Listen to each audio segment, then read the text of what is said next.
Eu queria hoje, irmãos, nós vamos falar um pouco sobre a Tunísia. Nós vamos orar para a Tunísia. Especificamente, eu gosto de trazer o fato que eu tive isso. Então, antes de passar nos slides, eu quero então falar um pouco sobre Ana. Esse não é o nome dela verdadeiro. É uma jovem moça, uma jovem educada numa família fortemente islâmica, que é a religião da Tunísia. Depois vamos ver aí o percentual das religiões. A Tunísia, ela foi educada no Islã extremo e ela era islâmica por convicção.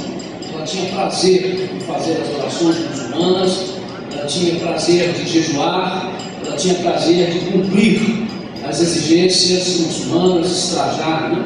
Como as mulheres muçulmanas se trajam em termos conservadores. Era uma leitura assídua do Corão, que é o livro sagrado do Islã, mas alguém um dia, eu não sei como, que deu o Antigo Testamento e disse a ela que várias histórias que existem no Corão também existiam no Velho Testamento. Inclusive a história que Abraão sacrifica ou vai sacrificar o seu filho. No Corão é diferente. O filho que é sacrificado é Ismael, não Isaac. Os muçulmanos dizem que o Velho Testamento foi falsificado, né? Colocaram Isaac para beneficiar os judeus, mas o filho que iria ser sacrificado era Ismael, o criador, deu início à nação árabe, né? Mas ela foi ler aquela história, viu essa diferença, mas o que mais impressionou nela não foi essa questão de dizer que não era Ismael, que era o filho do sacrifício, mas alguns detalhes que ela começou a prestar a ler e ficar emocionada com aquilo, porque a maneira como o Antigo Testamento conta a história daquele sacrifício de Abraão caminhando com o filho e da intervenção de Deus feita com uma extrema demonstração de amor, né, por Abraão, aquilo começou a impressioná-la e ela ficou em crise. Então ela fez uma oração a Allah, dizendo: eu quero saber qual é a verdade. Será que é o Corão que está dizendo a verdade, ou será que esse livro que os cristãos usam, que os judeus também usam, é o livro que tem a verdade de Deus? Qual é a sua verdade? Qual é a verdade de Allah? Então ela começou a pedir, a clamar muito em relação àquilo, e ela começou a ter convicções, ela começou a sentir que o relato do Antigo Testamento, das Escrituras judaicas, né, os cristãos chamam de Antigo Testamento, estava realmente o relato verdadeiro. E ela prossegue nas suas orações e então tem visões do Cristo crucificado.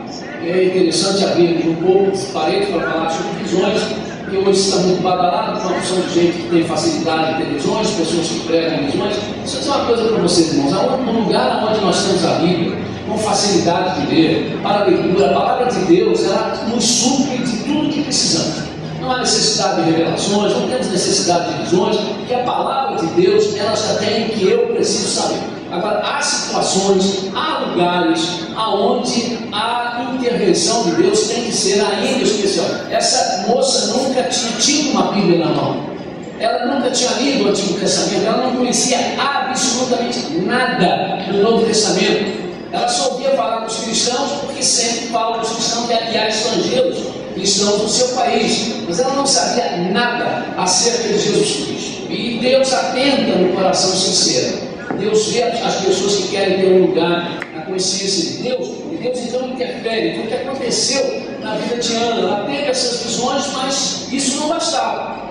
Isso não bastava, né? Foi quando então ela conseguiu acessar, através da televisão a cabo, ela conseguiu pegar uma emissora cristã que fazia transmissões, me parece, de Chipre, e ela então começou a tomar as primeiras noções acerca do cristianismo, e que ela realmente conhecer Jesus Cristo como Senhor e Salvador absoluto. Um pouco mais adiante ela vai descobrir que um sobrinho seu havia se convertido ao cristianismo e que se tornara um discipulador cristão, e ela ora então a Deus para que ela possa encontrar esse moço, para que eles possam conversar. De repente esse moço aparece na casa dela, né, e começa a discipular, e ela então se converte. Qual é a situação dela hoje?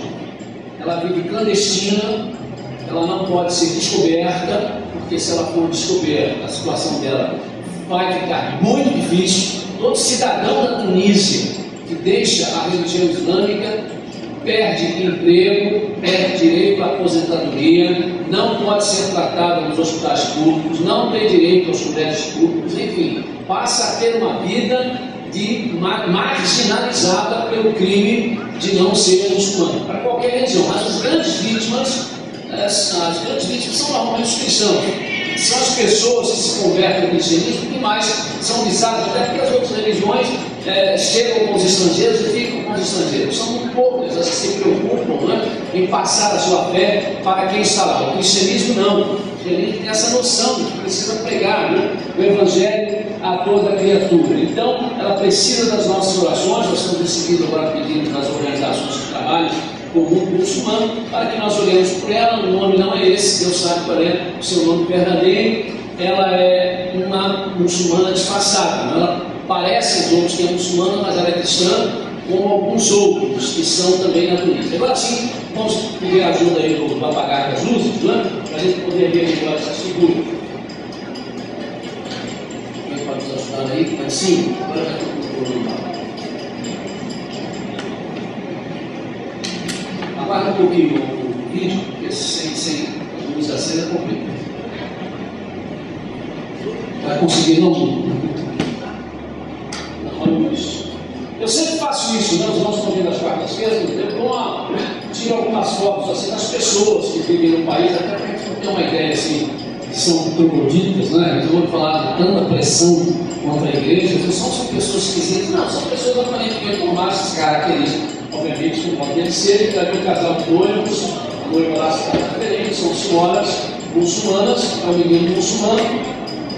Vamos ver agora qual é o esporte que eles mais gostam?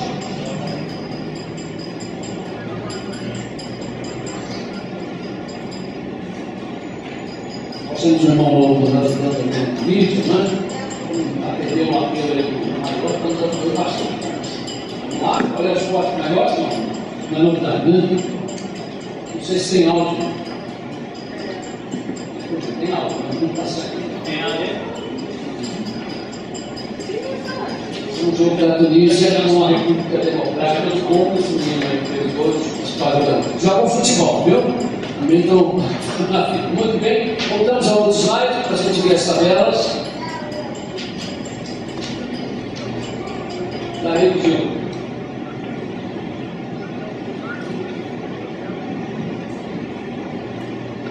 Terceiro, isso.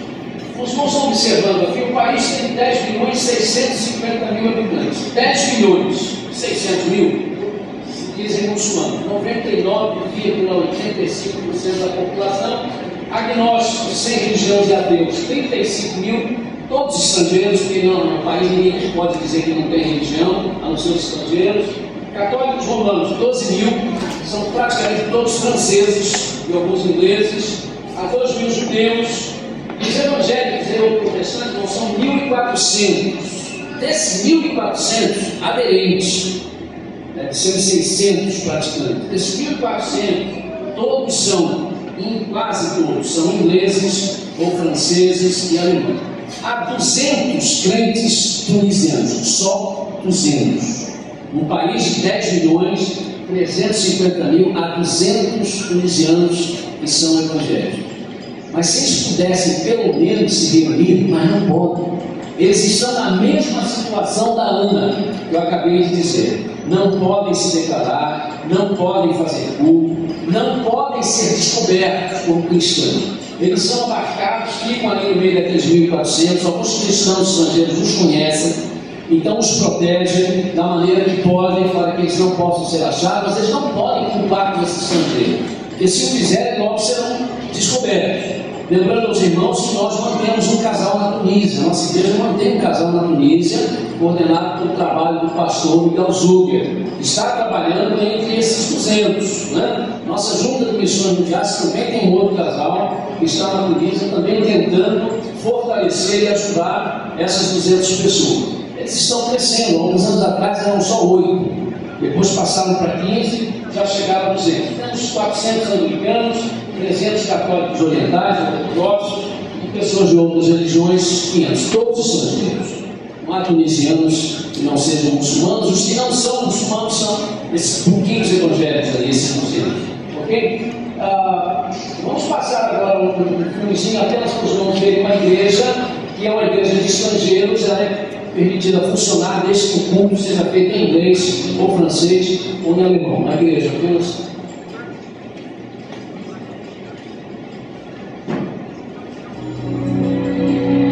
Nessa cidade, por exemplo, deve existir uns 40 desses 200. Mas nessa igreja, eles só podem passar de calçadas, não podem entrar. Uma igreja antiga, né? Construída até estilo antigo, quando a Tunísia era o olho da frente.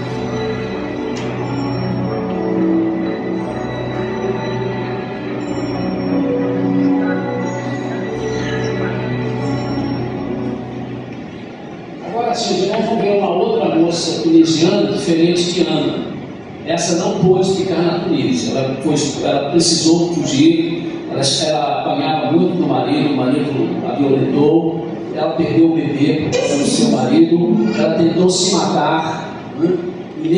Mas ela tinha uma amiga que estava estudando na Tunísia, que era estrangeira, e essa amiga passou a acompanhá-la e foi visitá-la no hospital e falou de Jesus, e ela aceitou Jesus. Mas quando a família descobriu isso, os pais a expulsaram de casa, não quiseram mais dar nenhuma apoio, a saída para ela, para não morrer de fome, não sofrer outros tipos de situações para as quais ela não estava preparada, foi ser tirada pelos crentes estrangeiros, e eles a tiraram da Tunísia e a levaram para a Inglaterra. Só que ela tem uma voz muito boa. Então o que ela está fazendo? Ela se tornou uma cantora evangélica que canta hinos tunisianos, feitos por irmãos tunisianos, e que ela recebe, ela aplica, né, para ajudar a igreja sofredora. Vamos ouvi-la cantando um pouquinho?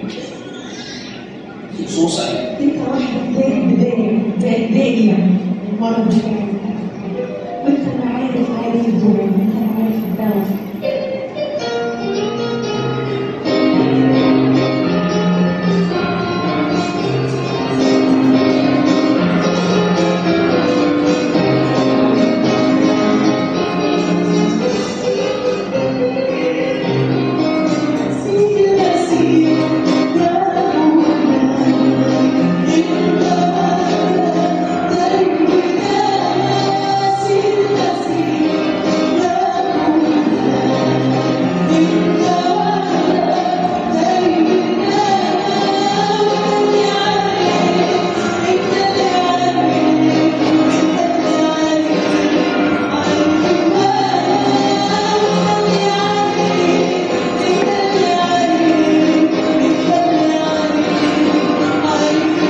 Pela Tunísia. Vamos usar esses 200 irmãos, estariam todos aqui dentro da nossa igreja e não estariam, né? Crentes, o país todo, estariam aqui dentro, né? Da sobraria, o país é grande, tem 10 milhões, 50 mil habitantes. Teve uma revolução civil agora que obrigou o presidente a renunciar, fizeram eleições, mas piorou a situação para os cristãos.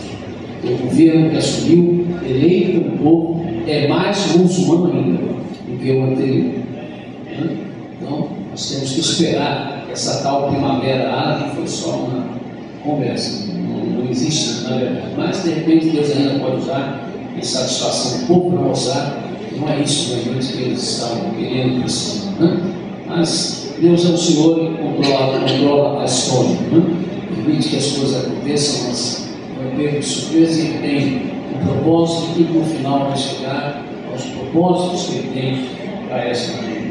Senhor, nesse momento, quando estamos nos reunindo para um dia festivo de aniversários, quando vamos te agradecer a vida do Pablo, te agradecemos a vida do irmão do Wallace, quando te agradecemos a presença dos teus servos conosco nesta noite. Nos vem, Senhor, ao conhecimento que irmãos nossos que professam o mesmo nome de Jesus Cristo, que o amam da mesma forma, mas que não têm a liberdade que temos. são então os noticiados, são os avisados daquilo que eles estão passando e pelo qual, os problemas pelos quais eles têm sido temidos, imprensados e sofremos, enfim, ameaças. Não podem cultuar como nós cultuamos, não podem chamar o teu nome em liberdade como nós chamamos, mas os seus corações são limpos, suas vidas são limpas. Mas nós pedimos o socorro por esta pequena igreja, a tua igreja naquele país. Que eles tenham ânimo, que eles possam, mesmo nessas circunstâncias, correndo risco de vida, possam ainda também crescer e outros serem alcançados com a tua mensagem. Aqueles que te pertencem naquele lugar, aqueles que querem um conhecimento verdadeiro de Deus, com certeza eles serão alcançados pela tua palavra. Eu sou também os estrangeiros que já estão para trabalhar, para ganhar vida, alguns até usando os recursos profissionais para testemunhar de Jesus Cristo, que possam ser também ajudados, abençoados nesse momento por ti. Aquele casal que a nossa igreja ajuda a manter, na milícia, que eles sejam visitados pelo teu Santo Espírito. Abençoa também o pastor Zuber na coordenação desta obra, os missionários da Junta de Missões que lá estão, os outros irmãos em Cristo de outras denominações que também se fazem presentes nesse país para falar de Jesus Cristo. Dá-nos, no entanto, Senhor, o contentamento pela liberdade, mas não permita, Senhor, que possamos desprezar esse dom maravilhoso que é a nossa liberdade de pregar Jesus Cristo, nem exercendo a mesma e fazendo com que o tempo seja gasto em tantas outras coisas que não nos têm levado realmente à pregação da tua palavra. É esta súplica que te fazemos em nome.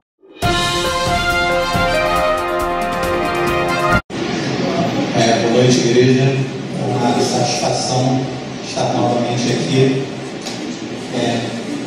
Parece que foi tanto tempo, né, Paulo? Tem um ano que você comemorou o aniversário, eu estava aqui, ele hoje estava perguntando, estava preocupado. Você vai falar lá de cima ou daqui de baixo? Eu falo, vou falar daqui de baixo. Aí ele falou, não, da outra vez foi lá de cima. Eu falei, hoje eu quero ficar mais perto de você. Aí ele concordou, vou falar daqui de baixo. Mas primeiro, é uma satisfação muito grande pertencer ao Ministério Servindo como Sou. E eu diria que foi, talvez, o maior presente que eu recebi aqui dessa igreja, das mãos do pastor Valdemir, quando ele me convidou para estar à frente desse ministério, eu não tinha ideia de que seria tão bom. Ontem eu cheguei aqui e na reunião da terça-feira, veio o Pablo, o Felipe, a Caroline, vieram falar comigo e a gente sente a alegria e aceitação. Então, é de culto, né? Eu gostaria de deixar esse agradecimento ao Ministério, porque faz muito mais bem a mim do que eu acredito que eu esteja fazendo ao próprio Ministério.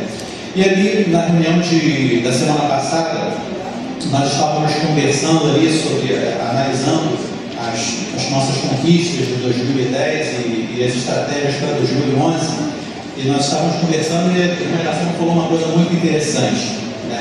Que para tratar com os especiais nós temos que ter um jeito. Nós temos que cuidar na forma que nós falamos, na entonação de voz que nós temos que falar com carinho, que nós temos que lidar com eles de um modo todo especial. Ela falava ali, e eu parei para refletir uma coisa, isso na verdade deveria ser a forma de falar de todo cristão, mas às vezes nós nos esquecemos e falamos de qualquer maneira com as pessoas. Mas com as pessoas portadoras de necessidades especiais, se nós falarmos de qualquer maneira, nós não seremos atendidos. Nós não conseguiremos aquilo que nós queremos. Então nós temos que nos educar a falar com eles de uma forma muito branda, com muito cuidado, com muito carinho. Então seria bom que toda a igreja também se envolvesse nisso, porque ao tratar não só os portadores de necessidades especiais com brandura, mas a qualquer irmão, nós estaremos sendo autênticos cristãos, né? E o propósito maior da igreja é ser uma igreja missionária, como o pastor Valdemir bem coloca aqui todos os domingos. E o propósito maior do Ministério Servindo como Sou é chamar a atenção da comunidade da igreja, da comunidade eclesial da igreja e também das outras pessoas para para nós, para os portadores até como colocando também, de necessidades especiais. E na reunião foi falar justamente isso, que depois que o Ministério começou, né, vamos pegar junto, tá? Acho que fica aí. Depois que o Ministério começou, as pessoas que estão participando do Ministério começaram a notar como membros da igreja começam a enxergar e começam a lidar com isso de uma forma diferente. Eu estava lendo uma tese de doutorado na internet, onde uma psiquiatra da USP, ela fez o seguinte, ela começou a desenvolver a tese da invisibilidade humana. Invisibilidade humana. E o que aconteceu? Ela era psiquiatra, uma médica, e ela então resolveu colocar ali na própria comunidade universitária da USP um macacão, um boné e começar a fazer serviços gerais ali. E ela notava que ela era visível, porque os seus alunos passavam por ela e não a conheciam, ou não os colegas do staff passavam por ela e não viam. Então ela percebeu, eu sou invisível, mas não porque eles não me conhecem, porque nem me notam, porque eles não olham para mim. Então de manhã, às vezes passava algumas horas ali naquele serviço, à tarde mudava de roupa, botava a sua roupa de professora, ia para a sala de aula, e os mesmos alunos que passavam por ela no corredor e nem sequer notaram que ela estava ali, e aí ela tratavam com as devidas referências, né, de professora, de mestre, disso e daquilo. E o que o Ministério se propõe é exatamente isso, não deixar as pessoas portadoras de necessidades especiais invisíveis, quer que elas sejam notadas, quer que elas sejam amadas, quer que elas sejam integradas. E isso aqui faz parte disso hoje, desse trabalho hoje aqui, né? De chamar a atenção da comunidade evangélica, em particular da nossa igreja, e depois também para fora, chamar a atenção para essas pessoas, né? Muito bem, mas nós estamos aqui hoje reunidos para falar sobre o aniversário do Pablo. O Pablo está fazendo 35 anos, né, Paulo? Ah, 13 anos. Pablo está fazendo 13 anos. E ele já me perguntou várias vezes, eu estava sentado e me perguntando, cara, eu estou muito velho, Então uma preocupação não está velho. Ele está com uma preocupação de estar muito velho com 13 anos. Ele você está quase me pegando, eu estou com 15. Ele está com 13, a gente está quase encostando, né? Mas não está velho. Mas todo aniversário remete, eu fiquei pensando no que eu ia falar, remete a um outro aniversário, ao nascimento, ao dia do nascimento, né? Quando você pensa em aniversário, você remete ao dia do nascimento. E pensando no dia de nascimento, talvez qual teria sido a pessoa mais ilustre cujo dia do nascimento e a prévia do dia do nascimento foi mencionada. E eu pensei em Jesus Cristo. Então Jesus Cristo teve o seu nascimento anunciado, ele foi esperado e o seu nascimento foi comemorado, né? Mas como é que foi anunciado? Lá em Lucas capítulo 1, a partir do versículo 26 até o 35, nós vimos que no 6º mês da gestação de Isabel, o anjo Gabriel, enviado por Deus a uma cidade da Galileia chamada Nazaré. Se não tem a Bíblia, eu vou contar assim a história para não perder muito tempo. E foi enviado a Maria, a uma virgem desposada com um homem chamado José. E quando esse anjo chegou, ele falou, salve agraciada do Senhor, né? O Senhor é contigo. E então ele anunciou o nascimento de Jesus, né? E Maria, diz o texto, que ela ficou preocupada, e o anjo disse, não temas, Maria, pois achaste graça diante de Deus. E eis que conceberás e darás à luz um filho, ao qual porás o nome de Jesus. Então, o nascimento de Jesus foi anunciado pelo anjo Gabriel. Mas o nascimento de Jesus, ele também foi anunciado, né? Em Isaías capítulo 9, versículo 6, nós lemos assim, porque um menino nos nasceu, um filho se nos deu, e o governo estará sobre os seus ombros, e o seu nome será Maravilhoso Conselheiro, Deus Forte, Pai da Eternidade, Príncipe da Paz. Então, o nascimento de Jesus, ele foi anunciado. E qual é a semelhança disso com o Pablo? O nascimento do Pablo também foi anunciado, certamente que foi, né? Talvez o primeiro anúncio dele tenha sido um enjoo, né? A mãe, nossa, estou enjoada, estou nauseada. Ou talvez antes disso, a famosa falta da menstruação mensal, mas foi anunciado, né? E depois foi anunciado por um teste de gravidez positivo. E certamente foi anunciado também pela ansiedade dos avós, das tias, do tio, comentário dos familiares: ó, vai nascer o neném, né? Está vindo o neném. Então, o nascimento do Pablo, a exemplo do nascimento de Jesus, foi anunciado. O anjo Gabriel não veio em pessoa do Pablo, mas não precisa ficar preocupado com isso, porque certamente os seus familiares, os seus pais, os seus amigos, as pessoas que estavam ali ao redor da casa anunciavam e esperavam. E o anúncio veio, primeiro com o teste de gravidez, depois com a barriguinha crescendo, com as visitas ao médico e finalmente com o nascimento. Então a primeira semelhança foi anunciado. Todo nascimento ele é anunciado, mas também foi esperado, né? A expectativa do nascimento, ou da espera do nascimento de Jesus Cristo, ele foi grande. Nós dizemos que o nascimento de Jesus Cristo, ele talvez tenha sido esperado, e com certeza o foi, desde o Jardim do Éden. Quando aconteceu o pecado, quando Adão e Eva pecaram, então o próprio Senhor Deus anunciou o nascimento daquele que iria pisar a cabeça da serpente. E desde então, milhares de anos antes, desde então, esse nascimento vem sendo esperado. Mas ele vem sendo esperado também, o nascimento de Jesus Cristo, desde a profecia de Isaías, que eu acabei de ler aqui, do capítulo 9, versículo 6. Ele foi esperado também desde a procura dos reis magos pelo menino, olhando as estrelas, consultando os astros, e caminhando pelo menos 2 anos, até que efetivamente encontrasse um menino ali na manjedoura. E foi esperado por Maria durante os seus 9 meses. E o do Pablo? Será que foi esperado? Claro que foi. Eu já falei aqui, né? Todo vovô e toda vovó, antes de se tornar vovô e vovó, tem filhos. Quando o filho vai casar, quando a filha vai casar, espera o quê? O netinho. Então, certamente, o Pablo, como neto, foi ansiosamente esperado, né? A irmã do pai, os irmãos, certamente esperavam para ser tios e ficaram ansiosos por isso.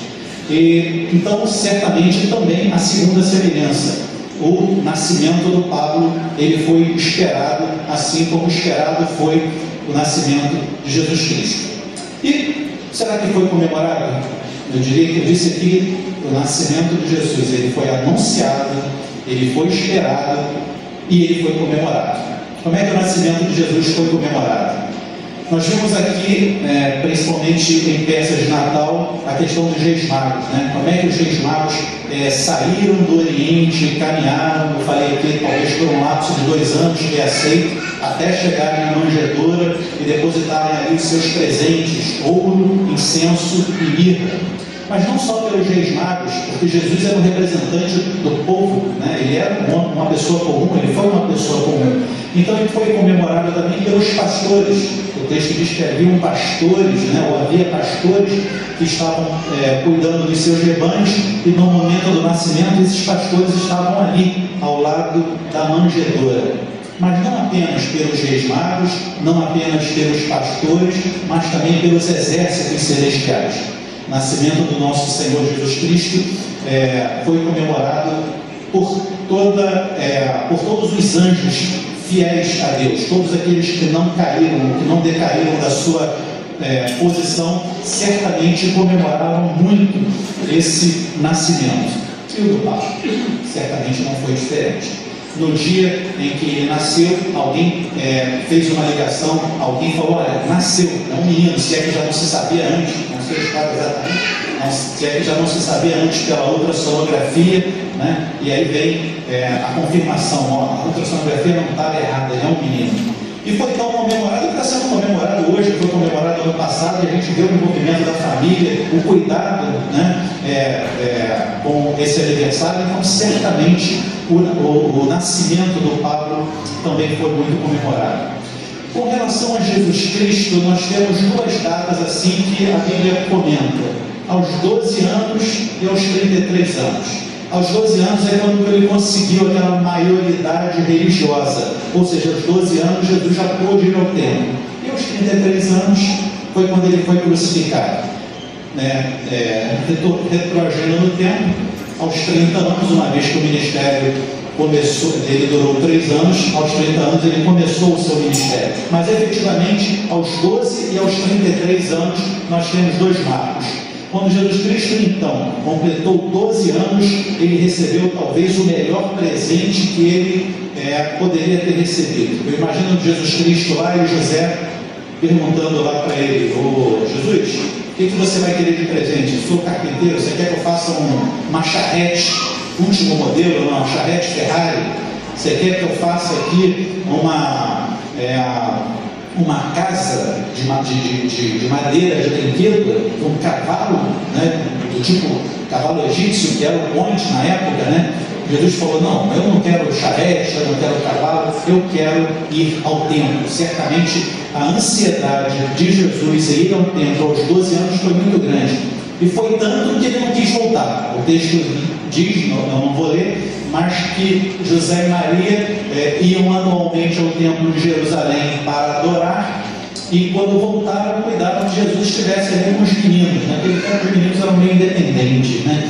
E os pais não colocaram os olhos em Jesus, mas acharam que ele estava por ali. E com o 3º dia de caminhada, descobriram que Jesus não estava. E quando voltaram, encontraram ele ali no meio dos doutores, no meio dos fariseus, no meio daquela turma toda, conversando e pasmem, eles ouvindo e aprendendo com Jesus, né? Ou seja, Jesus gostava da casa do Senhor desde pequeno. E a gente vê o Pablo aqui na igreja. O Cizinho até falou uma coisa aqui interessante, né? Quando por um acaso o Pablo não pode ir, né? O que ele está fazendo? Está assistindo pela internet. Porque o tio dele, o João, me falou: ó, quando o Pablo não vai à igreja, a gente tem que botar a internet. E ele fica, ele me falou mais, Paulo, vou contar aqui. Ele me falou que você acha que o pastor está te olhando. Quando você começa a fazer bagunça na hora do culto, o João falou assim: ó, o pastor vai chamar para você lá do microfone. E disse que ele fica quietinho. Fica quietinho, cara.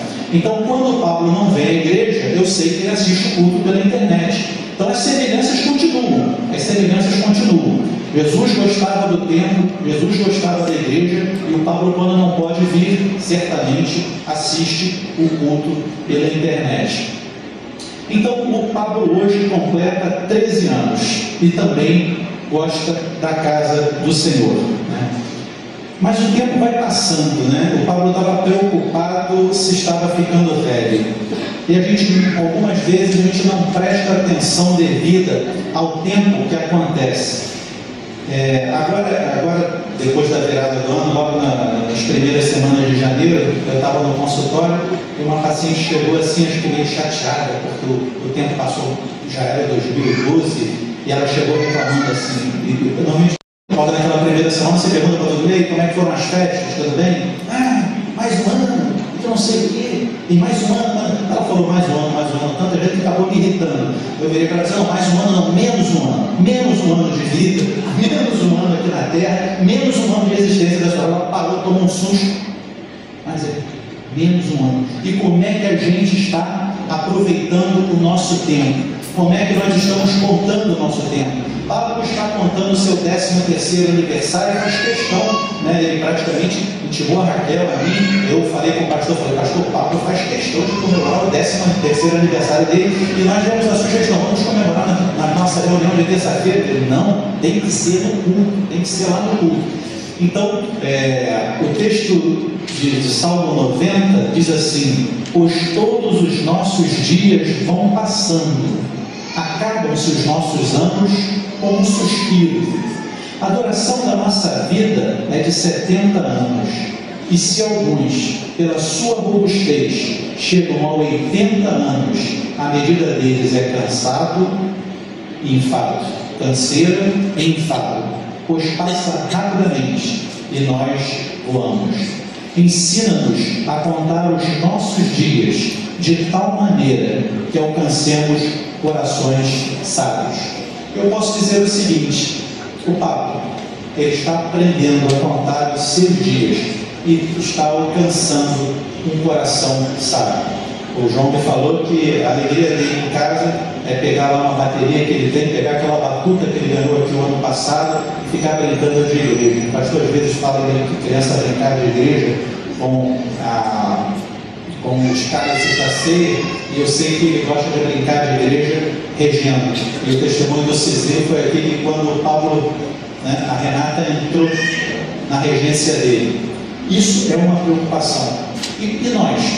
Nós muitas vezes na correria dos nossos dias, nos nossos afazeres diários, nós estamos nos esquecendo em casa do verdadeiro motivo da nossa vida. Para que nós viemos à existência? Para que nós estamos aqui? Senão para fazer o nome do Senhor Jesus, senão para pregar com as nossas vidas, mais do que com as nossas palavras, a necessidade de estarmos em sintonia com o reino dos céus.